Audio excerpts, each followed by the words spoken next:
What's up, everybody? Welcome to Podcast Now Plus. I'm Alex, and in this video, I want to talk about some Dying Light 2 leaks. Now, we have to start this as we always do, right, with these kind of things, where we take them with a grain of salt. In fact, when this was posted on Reddit, and it was posted on Reddit, so we're all aware, right? And that's another reason I think we have to be a little careful with this, but it's literally under the kind of banner of saying grain of salt, as in this person is not very reliable, or he's not been proven to be very reliable, or people just don't know about him in general, and that, this could very well be real. It absolutely could. And when you go through the comments of, if you want to, find this for yourself, the comments seem pretty supportive of this, that it sounds right, that, this person, like, it doesn't sound like he's making it up. Yet again, there were other people that said they don't believe it. I think one person even said that this account may have been banned on Reddit, like, shortly after this, so I don't know if that's true. I don't know exactly what's going on with that, but those are all things, I think we should say before we get into it, just so we're all kind of clear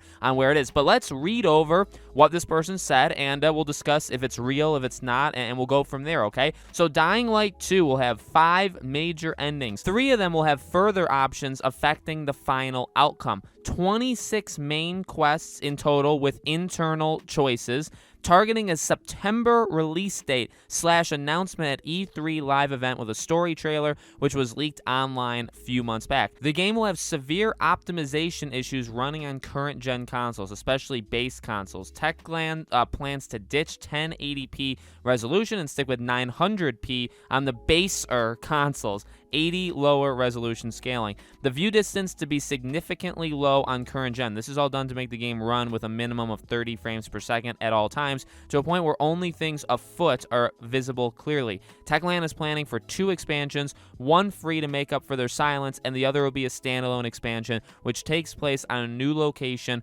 with a different character. All right, now, I read this once before I recorded, and I kind of just skimmed through it, tried to get some of the bigger things in my mind. But let me tell you, after reading it for a second time, if this is true, this is, I would argue, a massive disaster, and it's almost why I think that there's no way it can be true. So let's break down every part, and some of these will be longer than others. So we'll have 5 major endings. 3 of them will, and by the way, the English here is all over the place, because the actual wording was 3 of them will have to further options affecting the final outcome, which doesn't actually make sense. I assume he means there's 5 endings, but 3 of them you have like more options to do with them that will, impact the actual ending. So what I read from there is that's definitely possible. I mean, they're throwing around numbers. There's really no way of proving them right or wrong until the game comes out. I think if you want to say that they're just lying and doing this for attention, which and you could also say I'm giving them attention, I think it's also just fun to talk about these leaks, okay? That's part of the reason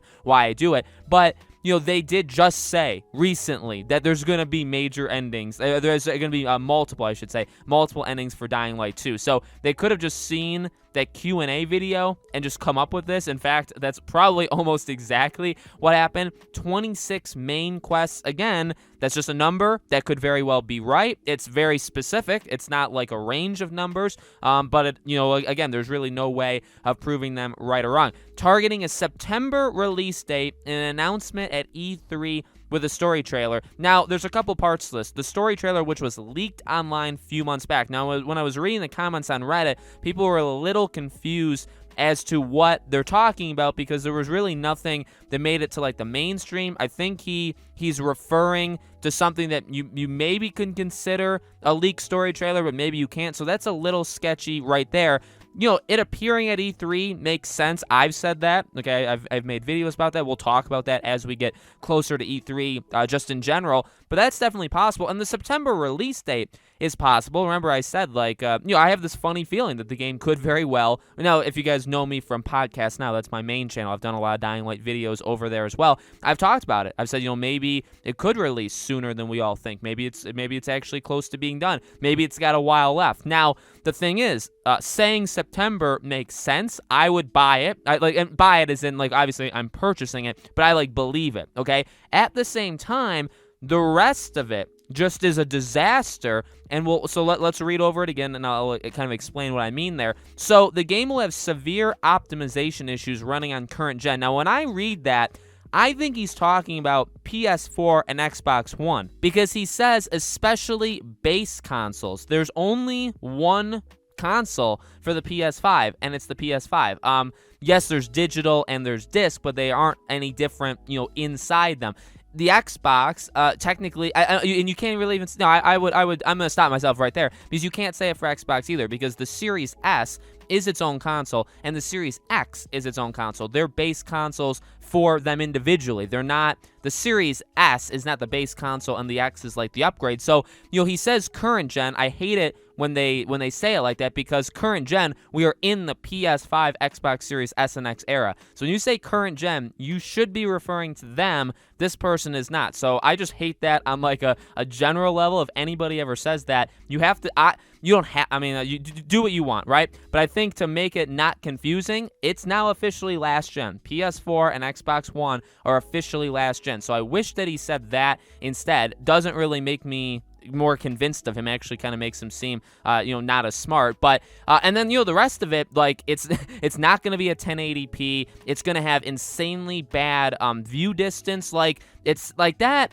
Like, okay, it's catchy. Like, people will probably write articles about it. Obviously, I'm making a video on it, and it's obviously going to be something that people probably focus on a bit more than anything else. I think the biggest things to come out of this is the release date for September, the major endings, the 5 endings, and the game is going to basically destroy your console. If you put it on a PS4, I think your PS4 may catch on fire. Okay, that's what it sure sounds like. So, that's an issue. But the reason, again, why I'm going to go ahead and say I don't believe this. Now, maybe it does come out in September, but I don't think that means that this guy is a leaker that knows his stuff, right? I'm going to say I don't believe this simply for the fact that we're living in a post-Cyberpunk era, and I don't like bringing up Cyberpunk because I don't like picking on them any more than they already have. They've already had the entire world, attack them and laugh at them. But in reality, ever since Cyberpunk, developers have been much more, I would say, scared. They're scared to release their games. They want to, I would say they take a more delaying approach, because it's better for the game to come out in a good state than the game to come out and you wish that you could have delayed it more,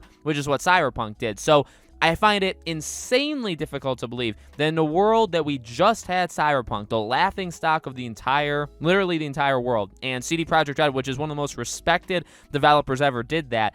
I find it hard to believe you would do this for a game that is actually huge. Dying Light, the first game, is big. There's a huge audience waiting for Dying Light 2, and then you're going to put it out, and if you buy it on the PS4, Xbox One, it pretty much won't work. You know what I mean? Like, that doesn't sound good at all. And if you have a release date planned, but the game is running terribly on these consoles, why wouldn't you push it? So why would it come out? You know what I mean? Why would it come out in September? Why wouldn't you still have it be indefinite until you can fix it? Now, maybe those issues are going to always be there, and that's very possible, right? But at the same time, I mean, you got to do whatever you can, I would say now, specifically, whatever you want to say, now, to make sure the game is actually running okay. Because, again, if the game comes out, you can't see past your feet, or, I don't even know. I'm not into that kind of lingo with games, so I don't know how bad the viewing distance would actually be. But if it's bad, if the game is dropping frame rates and all of this stuff, if there's a lot of pop-ins, all this technical stuff,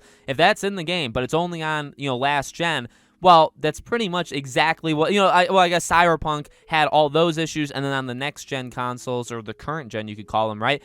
They still had issues. It was a lot better if you had it, or if you played it on PS5, but it's still, like, I don't think that's a good idea. And then the planning expansions thing, I mean, it is common that you would maybe know that leading into the game. If the game is coming out in a few months, you would probably know about the expansion. So, obviously that part's a little not as important compared to the game basically going to destroy your Xbox One if you put it in there. So again, I don't believe it personally. I'm not saying that you have to believe it. I'm not saying you have to not believe it. Completely up to you. Definitely want to hear from you guys in the comments below. But one final thing is, again, I just want to make this clear because people always come at me with this. Why do you give these people time of day if you kind of know that they're fake? I think they're fun.